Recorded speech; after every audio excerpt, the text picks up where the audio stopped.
오늘 우리에게 주시는 하나님의 말씀은 사무엘상 31장 1절에서 13절까지의 말씀입니다. 제가 가지고 있는 성경으로 구약 461쪽입니다. 사무엘상 31장 1절에서 13절까지의 말씀을 봉독하겠습니다. 블레셋 사람들이 이스라엘을 침해 이스라엘 사람들이 블레셋 사람들 앞에서 도망하여 길보아 산에서 엎드러져 죽으니라. 블레셋 사람들이 사울과 그의 아들들을 추격하여 사울의 아들 요나단과 아비나답과 말기수아를 죽이니라. 사울이 패전함에 활 쏘는 자가 따라잡으니 사울이 그 활 쏘는 자에게 중상을 입은지라. 그가 무기를 든 자에게 이르되 내 칼을 빼어 그것으로 나를 찌르라. 할례 받지 않은 자들이 와서 나를 찌르고 모욕할까 두려워하노라 하나. 무기를 든 자가 심히 두려워하여 감히 행하지 아니하는지라. 이에 사울이 자기의 칼을 뽑아서 그 위에 엎드러지매 무기를 든 자가 사울이 죽음을 보고 자기도 자기 칼 위에 엎드러져 그와 함께 죽으니라. 사울과 그의 세 아들과 무기를 든 자와 그의 모든 사람이 다 그날에 함께 죽었더라. 골짜기 저쪽에 있는 이스라엘 사람과 요단 건너 쪽에 있는 자들이 이스라엘 사람들이 도망한 것과 사울과 그의 아들들이 죽었음을 보고 성읍들을 버리고 도망하매 블레셋 사람들이 이르러 거기에서 사니라. 그 이튿날 블레셋 사람들이 죽은 자를 벗기러 왔다가 사울과 그의 세 아들이 길보아 산에서 죽은 것을 보고 사울의 머리를 베고 그의 갑옷을 벗기고 자기들의 신당과 백성에게 알리기 위하여 그것을 블레셋 사람들의 땅 사방에 보내고 그의 갑옷은 아스다롯의 집에 두고 그의 시체는 벳산 성벽에 못 박음에 길르앗 야베스 주민들이 블레셋 사람들이 사울에게 행한 일을 듣고 모든 장사들이 일어나 밤새도록 달려가서 사울의 시체와 그의 아들들의 시체를 벳산 성벽에서 내려가지고 야베스에 돌아가서 거기서 불사르고 그의 뼈를 가져다가 야베스 에셀나무 아래에 장사하고 7일 동안 금식하였더라. 아멘. 오늘 우리에게 주시는 하나님의 말씀의 제목은 사울 왕의 최후라는 제목으로 말씀을 나누겠습니다.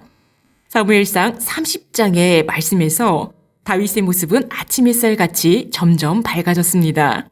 하나님의 말씀에 순종하며 하나님께서 지금까지 베풀어 주신 은혜를 먼저 생각하는 다윗에게 잃었던 것을 모두 찾게 하시고 전리품까지 풍성하게 주셔서 시글락에서 함께하는 군사들 모두와 함께 나누고 유다에 있는 장로들에게까지 선물을 줄 수 있을 만큼 다윗을 풍성하게 하시고 점점 더 강성하게 하셨습니다.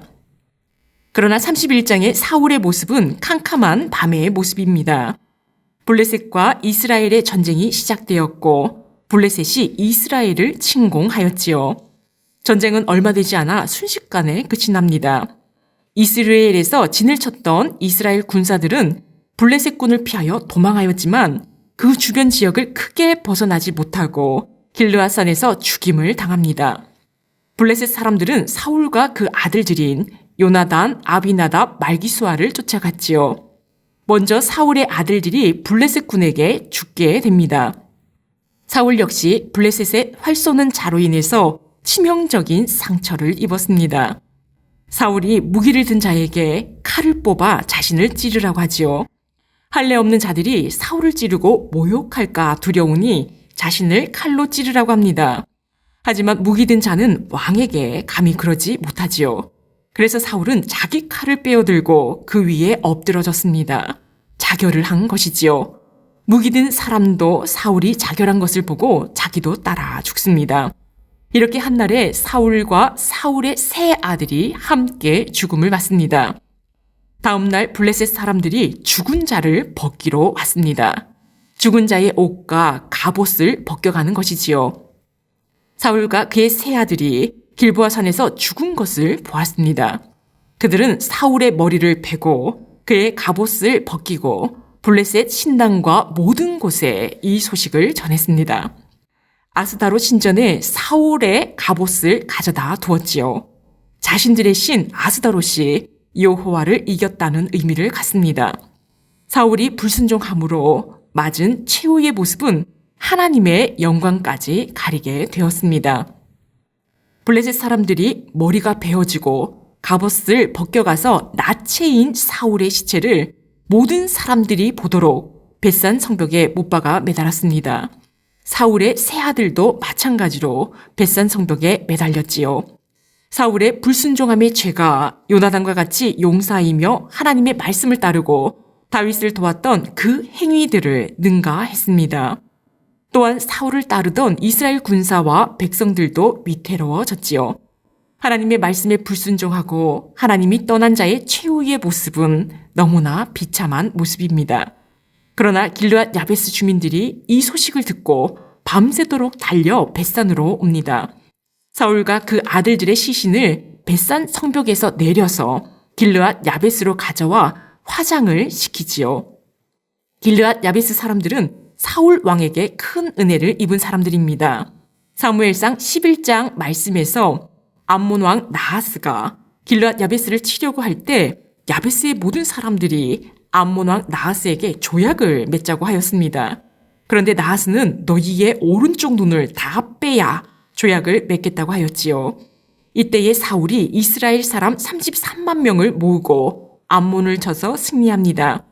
이러한 은혜를 입었던 길르앗 야베스 사람들은 사울의 소식을 듣고 생명의 위험을 감수하고 블레셋이 점령한 벳산으로 와서 시신들을 길르앗 야베스로 옮겨가 화장을 한 것입니다. 원래 이스라엘은 시신을 화장시키지 않고 매장을 합니다. 화장을 한 것은 시체가 너무나 훼손되었기 때문이지요. 가장 마지막까지도 일반 사람들처럼 매장되지 못하고 화장이 되었습니다. 13절 마지막 말씀입니다. 그의 뼈를 가져다가 야베스 에셀나무 아래에 장사하고 7일 동안 금식하였더라. 매장되지 못하고 화장이 된 사울의 뼈가 에셀나무 아래에 장사됩니다. 사무엘상 22장 6절 말씀에는 사울이 기브와 높은 곳에서 손에 단창을 들고 에셀나무 아래에서 왕의 권위를 과시하며 앉아 있었습니다. 그러나 사울의 마지막은 비참한 최후와 함께 에셀나무 아래에 묻혀졌지요. 장사가 되는 장소마저도 바닥 밑으로 내려가게 되었습니다. 말씀을 정리하겠습니다. 사무엘상 1장의 말씀은 사무엘의 탄생에 대한 말씀이었습니다. 사무엘상 31장 마지막 말씀은 사울의 죽음에 대한 말씀이지요. 사람은 누구나 태어나서 죽음을 맞이하게 됩니다. 그러나 삶의 과정이 너무나 중요하지요. 사무엘상의 말씀은 어떠한 상황에도 하나님을 의지하며 순종하라고 말씀하고 있습니다. 사무엘이 사사로서 이스라엘을 다스리고 있을 때 이스라엘 백성들이 왕을 세워달라고 했지요. 사무엘이 아니라 하나님이 이스라엘 왕으로서 다스리고 지켜주고 계셨는데 눈에 보이는 사람을 왕으로 세워달라고 하였습니다. 사울이 왕으로 세워졌지요. 이스라엘 백성들은 사울 왕이 자신들을 지켜줄 것이라 믿었습니다. 그러나 사무엘상 31장 사울의 최후의 모습을 통하여 하나님은 보여주십니다. 사람이 왕이 되면 이스라엘을 구원하여 줄 수 없음을 보여주시지요. 사울도 그의 세 아들도 모두 전쟁에서 죽었고 이스라엘은 흩어졌습니다. 연약할 수밖에 없는 사람을 의지해봤자 아무런 소용이 없음을 사울의 마지막을 통하여 보여주십니다. 사울은 하나님께 불순종한 삶을 살아 하나님께 버림받았지요. 제사장이 드려야 할 제사를 자신이 드렸고 아말렉을 전멸시키려고 했을 때 전멸시키지 않았고 하나님이 선택한 다윗을 죽이려고 쫓아다녔으며 하나님이 금하신 신접한 여인을 찾아갔습니다. 문제는 하나님께 불순종하는 사울의 모습이 우리에게도 있다는 것입니다. 우리의 삶을 돌아보면 하나님의 뜻대로 순종하며 살아간 삶보다 내 마음, 내 뜻대로 살아온 일들이 너무나 많기 때문입니다. 오늘 말씀을 통하여 불순종한 사울의 마지막 최후를 기억하며 다윗과 같이 순종의 삶으로 아침 햇살과 같이 밝아지는 우리 모두의 삶이 되시기를 축원합니다. 기도하시겠습니다. 사랑의 하나님, 사무엘상 전체의 말씀을 통하여서 어떠한 상황과 환경 속에서도 하나님을 의지하고 하나님의 말씀을 순종해야 함을 다시금 돌아보게 하시니 감사드립니다. 모든 삶에서 내 뜻, 내 마음이 아니라 하나님의 뜻, 하나님의 말씀에 온전히 순종하는 우리의 삶이 되도록 인도하여 주옵소서. 이 모든 말씀 예수님의 이름으로 기도합니다. 아멘.